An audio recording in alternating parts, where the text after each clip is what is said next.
বাংলাদেশের রাজনীতি কি আদর্শের লড়াই নাকি শুধু টাকার খেলা? গণপ্রতিনিধিত্ব আদেশ আরপিও নামে যে আইন দেশের রাজনীতির নিয়ন্ত্রণ ধরে রেখেছে, সেটাই কি রাজনীতিকে সাধারণ মানুষের হাতছাড়া করে দিচ্ছে? অর্থ ছাড়া রাজনীতি করা যায় না, এ কথাটা এখন সত্যের চেয়েও নির্মম বাস্তব।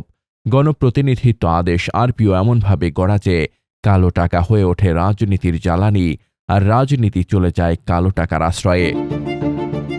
আরপিওতে স্পষ্ট লেখা যে একটি রাজনৈতিক দলকে অন্তত ১০০টি উপজেলায় কার্যালয় রাখতে হবে।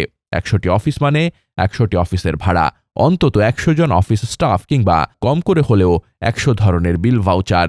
আইনেই যেন সাজানো রয়েছে, যাদের টাকা নেই তারা রাজনীতি করবে না। এ আইনি কালো টাকার দরজা খুলে দেয়। তরুণ রাজনীতিকদের জানতে চাওয়া, জবাবদিহি নিয়ে রাজনীতিতে আসা কেউ ১০০টি অফিসের ভাড়া চালাবে কিভাবে? জামায়াত নেতা এহসান মাহবুব জুবায়ের তার দলের পদ্ধতির কথা জানিয়ে বলেন, দলের সদস্যরা তাদের মাসিক আয় থেকে ৫% তহবিলে জমা দেন। এর প্রতিটি টাকার রসিদ ও ভাউচার থাকে।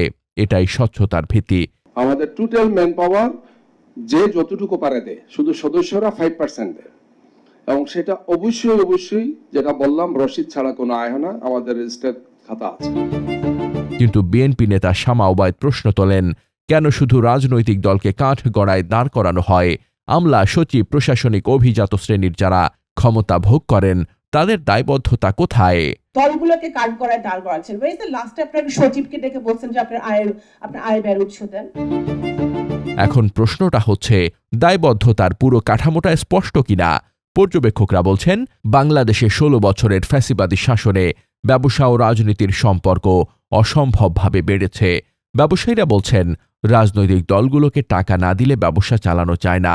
কারো কারো মতে, ব্যবসার রাজনীতি আমলাতন্ত্র এক জটিল সিস্টেম তৈরি করেছে। রাষ্ট্রের ভেতর এমন এক অদৃশ্য কোলাহল রয়েছে, যেখানে রাজনীতি, ব্যবসা ও আমলাতন্ত্র মিলে গড়া ক্ষমতা কাঠামো সবকিছু নিয়ন্ত্রণ করে। বিশেষজ্ঞ ডক্টর বদিউল আলম মজুমদার মনে করেন, দেশে রাজনীতি নেই, আছে ব্যবসায়ী সিন্ডিকেট। রাজনীতিটা ব্যবসায় পরিণত হয়েছে এবং বস্তুত রাজনীতিটা এখন ব্যবসা। নির্বাচনী মনোনয়ন বাণিজ্যের বাজার এখন কোটি টাকার খেলা। যে ৫ কোটি দিয়ে মনোনয়নপত্র কেনে, সে ক্ষমতায় এসে ৫০ কোটি উঠাবে। এটাই বাস্তব। এটাই রাজনীতিতে এক অদৃশ্য ঘূর্ণিঝড়, যা সবকিছু গিলে খায়। তারা টাকা পয়সা সংগ্রহ করে বিভিন্নভাবে, নির্বাচনী বৈতরণী পার হয়, তারপরে তারা যা করার করে। টিআইবির ডক্টর ইফতেখারুজ্জামান বলছেন, রাজনীতি, ব্যবসা, আমলাতন্ত্র কোথাও সংস্কার হয়নি। এক্ষেত্রে আমলাতন্ত্রই মূল বাধা। এই ত্রিমুখী সিন্ডিকেটই রাষ্ট্রকে চালায়, জনগণ রাষ্ট্র চালায় না। চাঁদাবাজি, পরবর্তীতে গ্রেপ্তার বাণিজ্য, মামলা বাণিজ্য, ট্যাগ বাণিজ্য, জামিন বাণিজ্য, এবং এতে কারা জড়িত ছিল? আমাদের mainstream political forces who were victors of the movement. Doctor Sajjad সিদ্দিকীর মতে, স্বচ্ছতার জন্য আইনের শাসন জরুরি। আইন যদি দুর্বল হয়, রাজনৈতিক দল ও ব্যবসা উভয়ই অস্বচ্ছ থাকবে। নির্বাচন কমিশনের সাবেক কর্মকর্তা জেসমিন টুলি জানান, দলের আয়ের সুনির্দিষ্ট উৎস জানার কথা আইনেই নেই।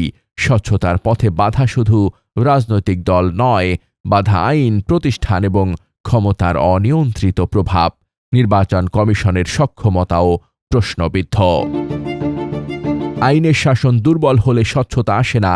স্বচ্ছতা না থাকলে গণতন্ত্র থাকে শুধু কাগজে কলমে। আর যখন রাজনৈতিক দল গঠনের শর্ত হয়ে ওঠে টাকা, তখন প্রশ্নটা হয়, গণতন্ত্র ঠিক কারা নিয়ন্ত্রণ করছে?